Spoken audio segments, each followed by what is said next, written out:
Whee! There we go, I was waiting for it. I always wait for it. I'm thinking, is it going to work? Now it is.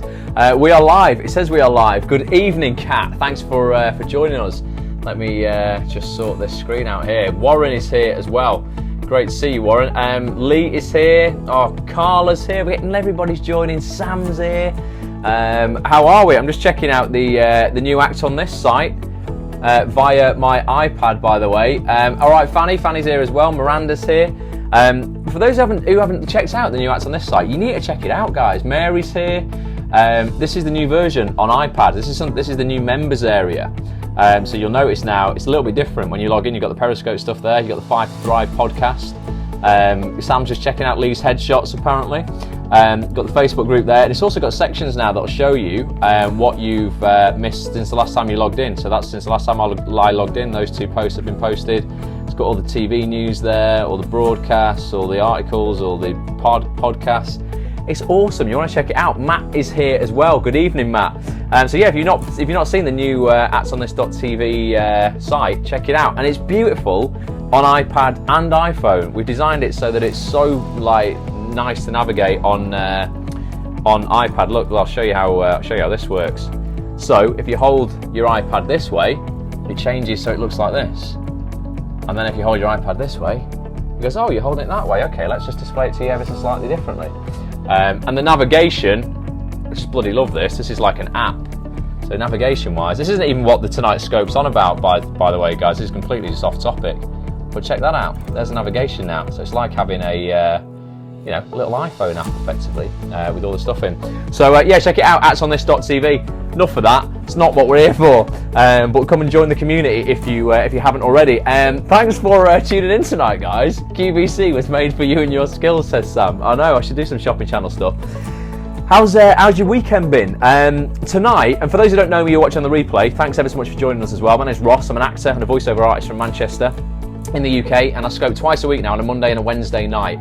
At 10 p.m. On a Monday we do motivation and mind hacks, which are little motivational hacks, mind hacks, productivity hacks, things that are going to help you get further in your life faster. Sophie, good evening. On a Wednesday we do book club, and now I release a new podcast on a Friday. Thanks so much to everybody who's been leaving reviews, 5-star reviews on the podcast on iTunes. It's awesome.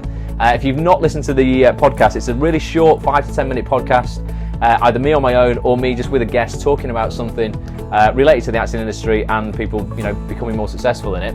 Go to iTunes and just search Act on This TV. Did you ever check in with the cold shower test? Right, now I did do the cold showers test, Fanny, and I've been doing it every single day since, and it's just absolutely part of what I do now. It took me a while to dial it right down to freezing cold, so I didn't start off just going straight into a cold shower, and I still don't do that now. I have my warm shower first. Yeah, you real man, you. She says, but I dial it down so I acclimatise towards the end of the shower, and I finish on it. I feel that, although saying that, I burnt my head yesterday, but I feel the skin on my face is better. I feel more energised in the morning, particularly obviously just after I've had it. I get out of the shower, and as I'm drying off, I can see all the hairs on my body all kind of like standing out, but I feel kind of like, don't know, just feel ready to face the day. For those who haven't got a clue what we're talking about, I challenge people to a 2-week cold shower challenge where you would get in the morning in your shower. At the end of your shower, you would turn the water onto cold, because there's loads of scientific facts behind the benefits of a cold shower, even down to the things such as losing weight. People can lose, I think, sort of 9 or 10 pounds a year by having cold showers. You can keep 9 or 10 pounds of body fat off because it activates the brown fat within your body, keep the fat that keeps you warm. Selena, good evening. So we all did this challenge, and in the Facebook group, the Act on This Facebook group, that if you're not a part of, come and join, facebook.com/groups/ActOnThisTV. We were keeping accountability with each other. Some people were even posting selfies in the freezing cold shower. I know Carol was doing that, and Sam was doing that. So yeah, let us know if you carried on with it. I do it completely now. Freezing your hair in the shower is supposed to make your locks smoother too, ladies. End with cold water. Yeah, well, that was another one of the things. It was saying it will help with your skin, it will help with your hair, reduce body fat, reduce stress, anxiety, all these things. And Selena's just got out of a cold shower. There you go, Selena. Good on you. But yeah, so let us know if you did keep that up. Tonight, guys, we're going to talk about something that, to this day, the reason I'm talking about this is because, unlike a lot of the things I talk about on these scopes, where these are things that I've already put into practice and I've generally nailed and I've gone, this has worked for me, or I'm doing it and it is working for me. This is something that I still struggle with to this day. And I noticed myself struggling with this afternoon, and I was like, no, I need to remind myself how bad this is. And I read some more stuff on it, because that's what I do, because I'm just a geek and that's what I do. And I thought I want to talk about it to remind you guys of it as well. And that's what I'll tell you by giving you the first slide tonight. I'm going to go through 5 reasons perfectionism is not your friend. Okay, so first of all, give me some hearts or give me some comments if you would class yourself as a perfectionist, or you have perfectionist tendencies. You struggle to sometimes get things done if they're not right, because everything has to be perfect for you. You don't want to put something out there to the public in case people don't like it because it's got to be perfect. Or just all sorts of things in your acting career, like my headshot's not quite right, that needs to be perfect before I put it out there. My show reel's got to be perfect before I send it to a casting director. My CV's got to be perfect. I've got to be perfect as a performer before I want to even put myself out there. All this kind of stuff. Too much of a perfectionist. Need to relax a bit, says Mary. Like the headshots I've been editing for 5 weeks now, says Selena. Wow. Perfect is relative. It is, Fanny, and we're going to talk about that, because your idea of perfectionism is not going to be the idea of someone else's perfectionism. So depending on where your standard of perfectionism is, for somebody else, your stuff that's just good can be someone else's perfect, and so on and so on. And sometimes we forget that, and we can hold ourselves kind of, too rigidly into our vision of perfection, and it causes a lot of problems. So I'm going to go through 5 reasons that I needed to remind myself of this afternoon. I'll tell you what I was doing. I was designing graphics for Act On This, banner graphics, and I was changing some of the lettering, like literally just moving it a few pixels up and a few pixels down here and there, and it was taking forever. And that must have been like 4 or 5 iterations, and the first one was acceptable. I could have got away with it. I missed that comment there. Something about reshaping your head for a headshot or something. But yeah, the fact was my first iteration of that graphic would have been acceptable. And I know if you guys had looked at it, you'd have gone, Ross, there's nothing wrong with it at all. But for me, I was going, I think we can just have a little bit more padding around the lettering so it can be a little bit more in from the sides. Maybe the font needs increasing. And then I went, I've increased the font on this one. So I'm going to have to go back through the other 3 I've just done and increase the font to the same size so they're all uniform.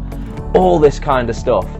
Do you do websites, Ross? I don't make them for other people anymore, Fanny. I used to, but I don't have time to do any kind of web design for anyone else, unfortunately, anymore. But yeah, all the stuff you see on actonthis.tv, bulletproofactor.com, VOfocus.com, I do all of that. Yeah, so I kind of taught myself how to develop websites from scratch about 5 or 6 years ago.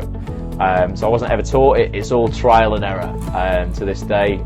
There's still technical stuff. I have a small web team who work with me.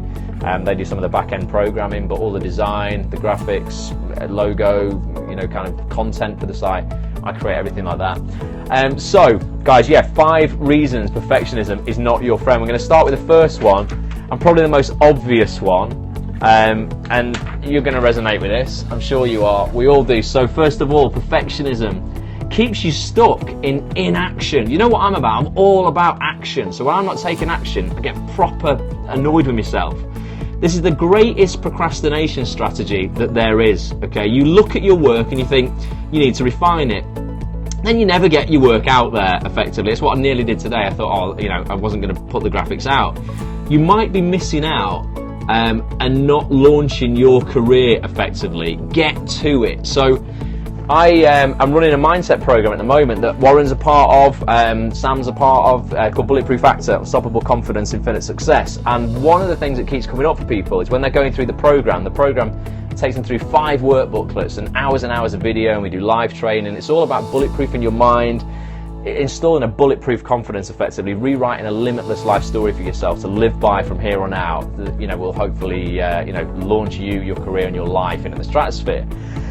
And a lot of people are procrastinating over certain exercises because they want to get it right. They've got to get it perfect. And this is my life story. It's got to be perfect. And what I've been trying to hammer home the last 2 weeks is that there's no right or wrong answers to anything in the booklet.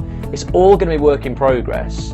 in each of the units forevermore. So you might write your limitless life story now, and that's, you know, set with your standards and your values and your morals now. And then as you go through life and you up your standards, maybe you change some of your values, you will tweak it. So it's never going to be finished. You know, it will always kind of be work in progress and hopefully constantly improving. As perfectionists, yeah, we kind of want the finished thing there and then. And the whole definition of perfectionism really, it's quite ironic. You can't perfect something until you've released it, really. Because when I do a product or I'm doing an article or something like that, I'll publish an article and I want to get it perfect first time, but I'm like, well, that's impossible. So I put it out there and I get feedback from people, and some people will go, oh, you've got a spelling mistake there. Or they'll go, I don't agree with paragraph 5, that's not right. Or I don't think you've worded that very well, or whatever. And I'll tweak it. I couldn't, thus perfecting it. I couldn't have perfected it had I not put it out there. So the first, you know, that first thing, the first reason procrastination is not your friend is it just stops you from taking action. It keeps you procrastinating and stops you from getting your stuff out there. So if you've got a show reel that you want to get out there, or headshots that you've been working on for 5 weeks, editing that you want to get out there, get them out there and get some feedback, and then, you know, you can start perfecting stuff, you can start tweaking stuff. I think we just need to remind ourselves of this. Should audition, you'll never have a perfect audition, Mary, ever. I had what I thought was the perfect audition for a drama last year. I acted my little socks off. I'd never pulled a performance out of the bag like that in anything I'd done. I'm not talking audition, I mean things that I'd rehearsed 6 weeks for in the theatre. I'd never performed like that. It was absolutely perfect. Turns out I didn't get the role. You know, luckily the writer thought so much of the audition, he wrote me a different role.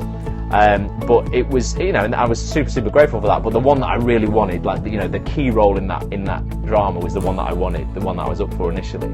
And I thought I'd given a perfect audition. You can't. It's impossible, because there's too many facts in audition that you can't control. So your performance is just one tiny little bit of it. You know, there's so many extraneous variables that come into, you know, whether you will get that part or not, whether it's people's opinions, whether it's other people, cast members that you're paired up with, whether you look right, whether you could be siblings, whether this person could be your mum, or, you know, all these kind of things. So yeah, at audition particularly, there's so little you can control of it by your own performance, that a lot of it is, you know, in the laps of other people, unfortunately. And so yeah, the greatest procrastination strategy on earth. That's number 1. Number 2, okay, and I don't need to say everyone will get this, because everyone will get every point of this tonight, because we're all human, and I fell for all these today. Perfectionism feeds your fears of not being good enough. Effectively, one of the most powerful fears we have. It's the only fear, really. Every other fear stems around this. The most powerful fears we have as humans is that we aren't good enough. You know, we're not enough, we're not good enough, we're not smart enough, whatever it is, okay? Perfectionism is truly unattainable. Like I just said, Mary, totally unattainable. So perfectionism feeds on that fear of not being good enough. So we tend to stay in this cycle of criticism and blame. So we want to go, oh, well, I've just put that out there. That's not very good. And then we go, oh, well, I don't want to admit that it's not good enough because it's me that's not good enough. So I'll blame something else for that. Oh, well, you know, my bus had been late that day, you know, on the way to that audition where I screwed up. So I'm blaming it on that. Or, you know, it was raining on the way to the audition and my hair was wet, so I looked a mess. So, you know, it wasn't that. We want to kind of blame things. And you know, it's when we're putting the bar so high, you know, for perfect. You end up stuck in this cycle of criticising yourself, either blaming yourself or blaming other people for why things aren't perfect. So it just feeds into that fear of not being good enough, which everybody on the planet has. I don't care who you are. You know, there's parts of my life where I'm like super bulletproof in terms of, you know, I'm totally good enough in this, and this. And there's other parts of my life that I'm like, that, you know, you do question from time to time, no matter how evolved you are with your mindset. And you're like, oh, is that good enough? Does that look all right? You know, I don't know. Am I working out enough? You know, should I be going to the gym more? All this kind of stuff where you're just like, you know, feeding into those fears. And perfectionism, you know, can be the catalyst for all of those, definitely. Let us know if you agree with that. Who's felt the fear of not being good enough before? And if you say you haven't, you're totally lying. You're complete and utter liar. The hearts are coming through. People are giving me the thumbs up. Awesome. So that's number 2. Point number 3 about perfectionism, and this is something that you forget. You really forget, because you can become completely focused on yourself, being a perfectionist. And you forget that if you've got these standards on yourself, then what's it going to be doing to other people, guys? So perfectionism prevents you from seeing the best in other people. Okay, listen, if you hold yourself to such a high standard, and it's an impossible standard, remember, chances are you're holding others to that high standard too. Okay, your partner, it might be your friends, your family, they may never get acknowledgement, or get acknowledged. And as a result, they're disconnected, they're unappreciated and disengaged. When was the last time you told someone dear to you that you appreciated them, that you thought they were doing really well, you were proud of what they'd done? Because sometimes we can get so caught up in ourselves, we totally forget to do that. We completely forget to do that, and it's only at times of extreme awareness where we're like, oh my God, I should tell that person actually how dear they are to me, or how great they are, how much they improve my life, and how much they enhance what I am and what I've got. I think you can end up being a bit negative with others if too much of a perfectionist. Yeah, definitely, Mary, because you're just like, you have such high standards. When you don't meet them, you beat yourself up. So when other people don't meet them, then whether you overtly do it or not, you're going to be beating down on them as well, because they don't reach your standards of perfection. We said at the start, everybody's standard. Fanny said it. Everybody's standard is set at a different level. So your perfection might be up here, Mary's perfection might be here. So when she thinks she's hitting perfect, and I'm turning around to her and going, Mary, that's rubbish. That's not really good, is it? Colleague came to work today, his wife had a brain hemorrhage over the weekend. Wow, okay, yeah, so that's that awareness you get, where, hopefully his wife's going to be alright, but he'll tell her every day how much, he says, I love you every day. There you go, see, before you even said it. That's exactly it. My friend Simon lost his mum last week, and that was a massive shock. That was totally, utterly unexpected. She'd been out with her granddaughter in the morning. She'd been shopping to Sainsbury's, they'd been at Costa Coffee, had a hot chocolate, having a good laugh. She went to the hospital to just have an outpatient checkup. There's no bad health or anything like that. It was just a standard checkup. And her granddaughter said, "Oh, you sit there. I'll go and check you in." Went to the desk, check her in, turned around, she's on the floor, gone. Just gone. No warning, no signs of being ill, no feeling ill. Had a lovely morning, and there'll be lots of things that people around her will be now. And I had this with my dad when I lost my dad overnight, very, very quickly. There's things you're like, oh, you know what? I never said how much of an impact that had on me, or when you did that, how grateful I was, or how proud I was of seeing you do that, and this kind of thing. So if your standards are so high, maybe other people might not be meeting them because they're not your idea of perfectionism, but you still need to be, appreciative and acknowledge those around you and charge their batteries. We talk a lot in the mindset program about battery charging, not being a battery drainer, where you just drain people's batteries by just being negative all the time. You can empower people and charge their batteries by acknowledging them, regardless of whether their standards are as high as yours. So that's really, really important. So yeah, number 3, perfectionism prevents you from seeing the best in other people, because they might be hitting their perfect, and just because it's not yours, you still need to acknowledge it. It's really, really important to build people up. Number 4, live for today. Live for today and be happy now and let tomorrow deal with itself. You've got to be present, Warren. Yeah, definitely, you've got to be present. There's definitely, I think it's getting a nice mix of certainly not dwelling on the past, without a doubt. Don't live in the past. Someone said to me the other day, they said, if you don't forgive and forget, and you must forgive, and you don't forgive other people for their sake, you forgive other people for your sake. And he said to me, you either forgive and forget, or you remember and regress. And that choice is yours. If someone has done you over in the past, you've got to forgive them, and you've got to forget it for you, not for them, for you. And if you don't, then you remember, and all you're doing is regressing. So definitely nothing in the past. I think definitely there's a certain amount for me of future planning, not living in the future or chasing stuff, but certainly laying down the foundations today to live a better tomorrow. But I think on a whole, yeah, the more you can live in the present right now and be appreciative and grateful for right now, the more fulfilled you are, like just full stop. 4, perfectionism stops you from trying new things, okay? This is another big one, okay? You have that thought, oh, if I can't do it perfectly, I won't do it at all. Okay, consequently, you don't take risks, and instead you opt for the safe tasks that you are certain to achieve. You know you're going to achieve them, so you go, okay, that's fine for me, I've got certainty in that. As a result, you don't get your gifts out there in a way that both you and the world deserve. Okay, do it for the world. You know, if you're worried about stuff. I went to LA last December and we went tree planting in a gorgeous forest in Los Angeles National Park. And I didn't think anything of it at the time. We were just planting these trees, and at the end, we planted 115 trees. It was amazing. It was just amazing to think, you know, that they're going to, be growing like into big things one day.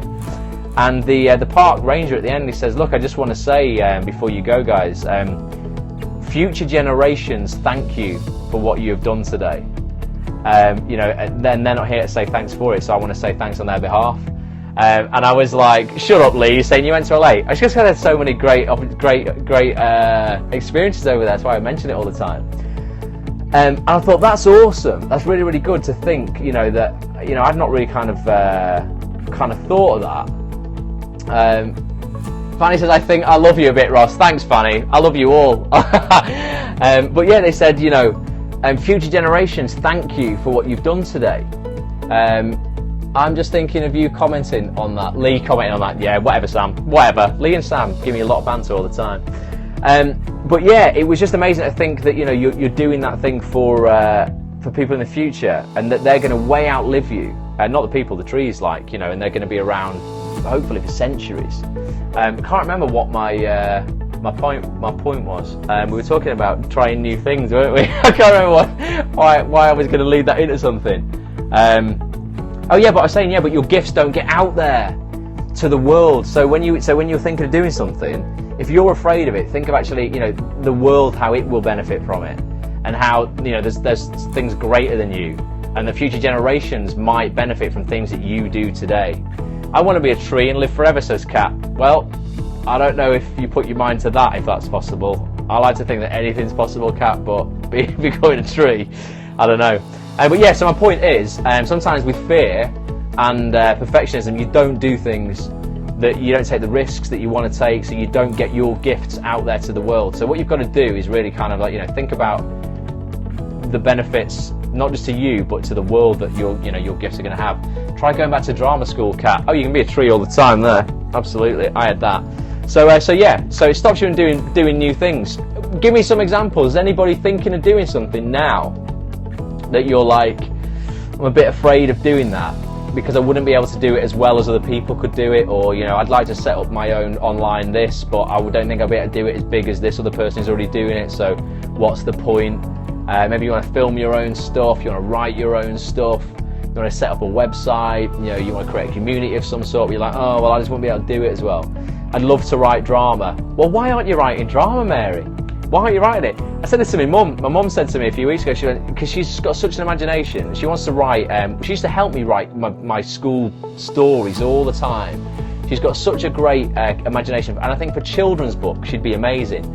And I'm like, you need to start writing books. And my mum's thing is, because she's blind, she's like, well, it's quite difficult. How can I write? I was like, right, you've got an amazing imagination. I'm going to buy you a dictaphone, and you're going to dictate your book into this dictaphone, and I'm going to type it up for you or whatever. There's a way around doing everything. And for months and months and months, she was like, well, years, she was like, oh, I'd like to write, or so Mary, do it, just do it. Taking a leap and giving up all that I know to be permanent in the UK. Yeah, Kat, exactly, because Kat lives in, is it Isle of Man you live, Kat? Or, I can't remember, because you island hop between, don't you, between the UK and one of the little islands. Judy Dench said in an interview recently that if you had doubts about acting, you shouldn't do it. Interesting. I think we all have doubts about whether we're gonna do it to the level we want to do it at. But yeah, I'd love to do something with a monologue show with different characters I'd play each week. Fanny, do it! We would all tune into that. What if Fanny did a Periscope every week as a different character? Who would tune into that? I well would. I'd be watching. I had no idea how to do that. Oh, you see, it's so easy. It's so easy, Fanny. It's like literally as easy as it's been for you to jump on my Periscope tonight. That's about how hard it is for you to start broadcasting your own from your phone. It's as easy as that. I started writing something. You just keeping at it. Seen as an agent has told me there's nothing. Seen as an agent has told me there's nothing out there. My agent, yeah, right. Just right, Mary. And you said something else there, Fanny. I missed that. You said something. It's not in my mindset or something. I missed that comment. But yeah, technology. It's never been easier to get yourself out there. And Lee, you said you wanted to be a PT. You need to start thinking about some online like fitness products and stuff. Then that kind of stuff. Because honestly, guys, I promise you, you're not too tech-minded, Fanny. You don't have to be for this. Honestly, it's really easy. I can show people on the Facebook group. I could even do a little. This is what I mean. I get so excited, but I would love to create some courses around basically what I do. Going, look, if you want to do what I do, here's how you do it. Because I'm more than happy to create more people doing this kind of thing. Leaders create leaders, guys, not followers. I don't want you guys just to be following me and tuning in to listen to me. I want to be tuning into your stuff. So I would love to, maybe do some of that if there's demand for that. And I want to do the online business kind of course. There's so many programs that I want to do. Last one before we just talk a little bit more. This is the biggest one, I think. I just think overall, and I've put this over 2 slides, I think perfectionism steals the joy and fulfillment from your work. So let me know if you agree with this, right? If you're reading this, or if I'm reading it to you, I know you want more from the work that you do. We all do, okay? You want more joy, more meaning, and more purpose, right? However, when you hold yourself to that impossible, perfect standard, okay, when you do actually accomplish something, you just feel relief. Because you're just like, oh God, I've done it. Oh yeah, it's done it. Okay. There's no passion in relief. Okay. There is passion in achievement and getting more done though. Okay. The more time you spend working on your goals rather than procrastinating and feeling fearful that you won't be perfect, the more joy and fulfillment you'll start to feel in your life. I can see people taking screenshots of this as well on the replay. So tomorrow on actonthis.tv you'll get the replay of this. I always upload the PDF document of this, so you can download it actually as a document to your computer or look at it on your phone, as opposed to ghetto screenshots that we have to do. But your screenshots will be fine for now. But yeah, if you want to get a high quality version of this PDF, you can download it from actonthis.tv tomorrow. So last thing, what could you start work on tomorrow if you quit chasing perfection? I'll just throw it out there. What could you start working on tomorrow if you quit chasing perfection? Mary, you can continue to work on your writing. Lee, you could start thinking and maybe jotting some notes down about something you could do with online fitness. Fanny, you've got your character monologues that we're all going to tune into on Periscope. You can look up on periscope.tv how you Periscope. It's dead easy. Maybe finally submit for jobs again. Yes, Selena, what you could do is choose one of your headshots that you've been looking at for 5 weeks and you could start submitting for jobs again. That would be really good, because that time's going to pass anyway. I say this all the time. Get one shot out there, that time's going to pass anyway. You can be looking at your other 50 shots while that one's doing some work for you. I hate them so much now, says Selena. Oh my God. You need to stop looking at them then. Sometimes I've been like that in the past. I'm not too keen on my headshot. And then I won't look at it for 2 or 3 months. And sometimes I've even had new ones done in the meantime. And then I've compared the new one to the old one and go, oh, the old one was actually really quite good. But because it's like when you say the same word over and over again, sometimes when I'm doing voiceovers, I'll struggle with a word. I'll end up saying it over and over and over again until it just becomes meaningless. It doesn't make any sense. I think visually we can do that. We can look at something over and over and over and over again. So much that it stops making any sense to us and we can't see it for what it is until we take a break. I have no nerve left, says Selena. But yeah, get your headshot out there. So what else could anybody do? Anyone else on the scope? Shout up now. What could you do tomorrow if you stop chasing perfection? If you weren't worried about it being Such a super high standard. Done is better than perfect. I've been told it by every mentor I've ever had. Do I listen? Yes. Do I implement it? I bloody struggle. Just got my new ones. I put them on Facebook. If you can all check them out. Oh, right, awesome, Lee. Yeah, I've not seen them, mate. So Lee's got new headshots by a guy called Tony Blake. I bet they're great, Lee. I bet they're really, really good, aren't they, mate? What do you think of them? What did you think about working with Tony? Top mate of mine, Tony. Tony needs some ego. That's what he needs. He's the most talented photographer I've ever met, yet he's so, passive. Told you which ones I like. Lee says Mary. So yeah, Lee, let us know what you thought of working with Tony. Top bloke. Anybody looking for headshots, if you can get to Chester, Tony's studio in Chester, he does stuff inside and outside. Highly recommend him. They are awesome. He's amazing, says Lee. Such a good guy. Yeah, but honestly, he photographs really famous people as well, like Elton John, and he's done what he's been doing recently. Things like Tiny Temper and Dynamo, stuff like that. That's what I said at the beginning when I said I was checking his headshots out. Oh right, I get it. Okay, yeah, missed that, Sam. Didn't pick up on that. I haven't seen your headshots, Lee, but I will have a look. Tim Roth, Lee says. He does all the stuff for Jimmy McGovern, does all of BBC's stills, all their promotional shots for drama. He's just great. Sam says it wasn't just generally stalking Lee. Yeah, I wouldn't put it past you, Sam. We all know what you like. So yeah, well, give me something. I want something off people to say what you're going to do tomorrow that you can start, or even just start thinking about. Start writing some notes down. It's about getting some momentum going. Doesn't matter how small that momentum is to start with. It might be an email you send or a note you jot down. Anything. Send my audition clip to Chris Stone. Yeah, Chris Stone at Chris Stone Films on Twitter, and he's also in the Facebook group as well. And that's on this TV Facebook group. Chris is currently casting for the next 2 episodes of Year of Spies. It's a spy drama that I did the first episode with him back in January, and it's amazing. The guy is so talented. We had a big debate, and I'm going to write an article on Act on This about it, because one thing that pisses me off, I can say that after the watershed, it's fine. If you're watching this before 9 o'clock on catch up, sorry. I was talking to Chris, and I was saying, he was saying, he posted, bloody surprise, he posted the casting call on a particular Facebook group that we all know which one it is. And for those who are on actonthis.tv, a member, go into the members area and have a look at what I've written underneath the Facebook group banner. You'll get it. You'll get the little joke that's there. He posted it on a group anyway, and then he got loads and loads of shit from these people. Going, oh, you're not paying, you can't expect actors to just work for free, all this stuff. And I was going, do people not understand that, Chris doesn't make any money from these films. He makes them on a tiny budget, but he spent thousands of pounds on kit.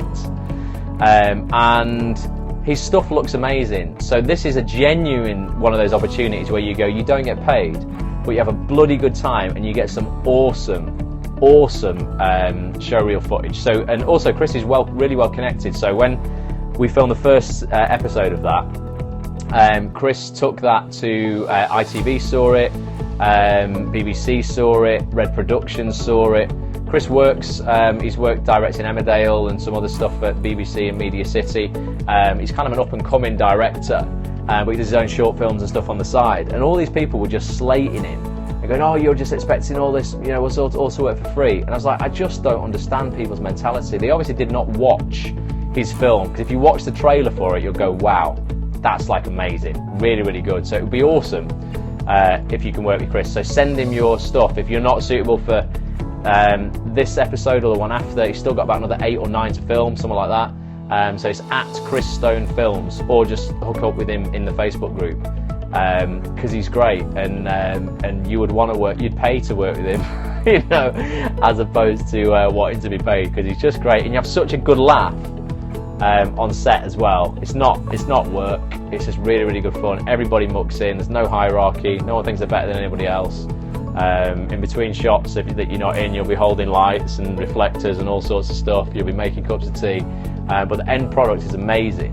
And I was saying, I don't know, I think what it is because, whether you agree with me or not, I don't know, Chris introduced me to this group, so I have a lot to thank him for. Oh, awesome, Warren, that's brilliant. I think what I think, because there's no, I don't mean anything by this at all, but because there's no, I guess, standardized qualification you need to be able to call yourself an actor. So say, for instance, if I wanted to be a gas fitter, I'd have to go through loads and loads of like courses and safety checks and things, because I can't go into somebody's house and go, right, I'm just going to fit your gas cooker or your heater or your boiler. I've got no idea what I'm doing. You know, there isn't that in the acting industry. So anybody tomorrow could wake up and go, I'm an actor. So that's what I am, I'm an actor. And then they join groups like that, which are just totally skewed and weird, where everyone's going, right, you just said you're an actor, so you're an actor now, so you don't work for less than £200 an hour, you're an actor, remember? Screws everybody's mentality up about what this industry is, and how hard done by people are if they don't get paid loads of money to do stuff that should be enjoyable. Remember, we all get to do it, we don't have to do it. So I just think it's interesting, people's mentality. And I know you guys don't have that mentality, because you're all up for actually contributing and being positive and giving things back. It's ridiculous, says Kat. What happened to the passion of it? Well, it is, and there comes a point, obviously, there comes a line in the sand where you go, right, I'm not going to do your first year student film because I've been out working professionally for 3 or 4 years, you know, and you know, I've got what I needed to get from doing work like that years ago. The B-bomb, buckle in for the B-bomb. There's going to be no B-bombs tonight, Sam. I'm going to keep the language, the air clean. But yeah, I think, you know, there is a line there, so you go, okay, well, that served me as far as it will serve me, so now I move on to the next level and the next level. But I think what I see is a lot of people who really have no credits or no experience passing up on amazing opportunities to work with people who, I assure you, I promise you, it will not be long till Chris is directing top drama for, you know, big production companies. I just, it's a certainty, because, you know, he's a bit of a rare breed. He's an incredibly talented guy. He's very, very easy to get on with, and he's already in with a lot of those production companies I mentioned before. So you want to work with him now, because when he's casting stuff, and it is the director who gets to choose who is in the things, you know, it's not the casting director who gives you the role, it's the casting director works for the director. He's the guy who you're going to want on your side. You know, because Chris will remember people. So yeah, try and work with him now. It will pay dividends in the future. So that's about it for tonight, guys. But yeah, ultimately, just don't be like I was today, just chasing your tail, running after perfection, because it doesn't exist. Okay, and you'll generally find that your first or second iteration of whatever it is you're doing, in whatever part of your life you're doing it in, is more than good enough. And once you get over that, it's so freeing, because you're like, okay, right, I don't have to spend another 3 hours on this. I don't have to spend another 5 weeks looking at my headshots. I've chosen one, and I can spend the next 4.5 weeks, instead of looking at my headshots again, actually putting them to use, you know, or in my case, you know, I don't have to spend any more time on these graphics. I can write an article or do something that's going to have a, you know, have a better impact. Helene says, have a good night. She's laughing, says, yeah. And Sam says, self-tapes. Yeah, Chris likes people to self-tape. So Chris Stone, he generally puts up like a test script with his castings, and he gets people to self-tape, send them all in. And then what he'll do, if he likes you, generally he gets you on Skype, and you'll do a live audition or a live read, generally with someone else who we might have already cast in it over Skype. Beauty of the internet, you can do it from home. You don't have to get dressed up in costume and do it in location. Do it at home whilst you start having a coffee, reading the script like you would at a read-through. But it would be amazing, because I want to do another couple of episodes with him of my character who's in it. Do you leave gaps silent for other actors? Silly question. Oh, on a self-tape, right, okay, yeah. So, ideally, Fanny, on a self-tape, you'd get someone else to read in with you. So, you're not delivering the lines to camera. I would have someone sat here, I'd be filming myself, and I'd be delivering my lines as I would be in an audition to the person who's reading opposite me. They don't have to be an actor. If you don't have anyone, there's a lot of people will get like a dictaphone and record the other person's lines. They'll basically record it to time. So they'll be reading their lines, and they'll read it in their head, and then they'll just record the reply. Then they'll read their head again, their line in their head again, then they'll record the reply. So it's in the right time, so they know that when they press play on those lines, generally, if you've done it the same as you've done it in rehearsal, are going to be fed to you by the dictaphone. I know a lot of people who do that. Selena says that's exactly what I do. Yeah, it seems to work really, really well. Or you just grab a random passerby. They don't have to be a good actor. They're just feeding you the cue lines. If you can get an actor, the better, because you can bounce off them more. But yeah, you would want those those gaps for reaction, because obviously when you're not speaking, you're reacting, and that's acting in it as well. So they're going to want to see that. But yeah, it's always better if you can do a read with somebody else, if you can get away with it, but it's not always possible. So have a play around, and I've done a few articles on actonthis.tv. If you click on search, so if you open the menu up, it now pops out and there'll be a search bar. Just type in self-tape, and I've done a few videos on how to record a self-tape on your iPhone, how to grade it to make it look better. I've done a video on this microphone that I use with my iPhone to give me better audio. There's quite a few things up there that will help you out. Honestly, don't let the fear of technology stop you from doing this, because it's honestly, it's really simple. Videon, Mary says, yes, that was the app that I recommended. Yeah, Videon's great, isn't it? Really, really good. Videon allows you to lay filters and stuff over your video once you've recorded it, so it just makes it pop a little bit more off the screen. It doesn't make it look as flat as just if you're recording it just on a standard, the standard camera on the iPhone. It's not a different camera, it's just a filter, like Instagram, like you lay over it. You don't want to put something too heavy on it though, just something that's that gives it a little bit of an edge, not something that grades it too much. iMovie is good too. Yeah, definitely, Selena. iMovie is great as well, and again, you get that on iPhone and iPad as well.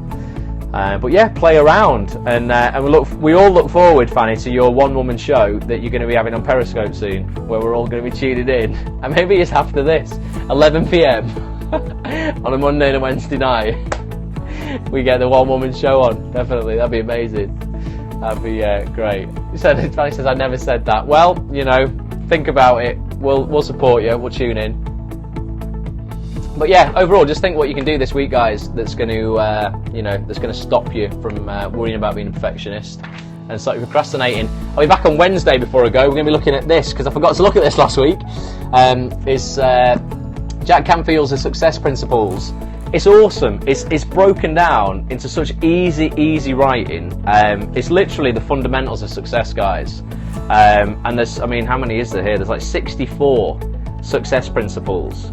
And they're all great, and they're all like 3-4 pages long. They're dead easy to just dip into and dip out of. So I'm going to choose a great one at random, and we'll look at that Wednesday night, 10 p.m. Thanks so much for watching. Thanks for watching on the replay. If you've not listened to the podcast, the 5 to Thrive podcast yet, go over to iTunes. Please search for Act on This TV, all one word. Listen to it. I had BAFTA leading actress BAFTA nominee Ruth Madeley on the one that I just published on Friday, just gone. She's got some wise words to say to you of how she's overcome quite a lot in her life, and now she's got a leading actress BAFTA nomination. Amazing. So go and check that out. Please leave a review, share it with your mates, spread the word on social media, tweet about it. Tweet me at Ross A. Grant or the site at Act on This TV, and just keep being amazing. Really appreciate it. Thanks, Warren. Have a good night, mate. Cheers, Kat. I'll sign off. Good night, everybody. But yeah, get out there and get shit done. Bye for now.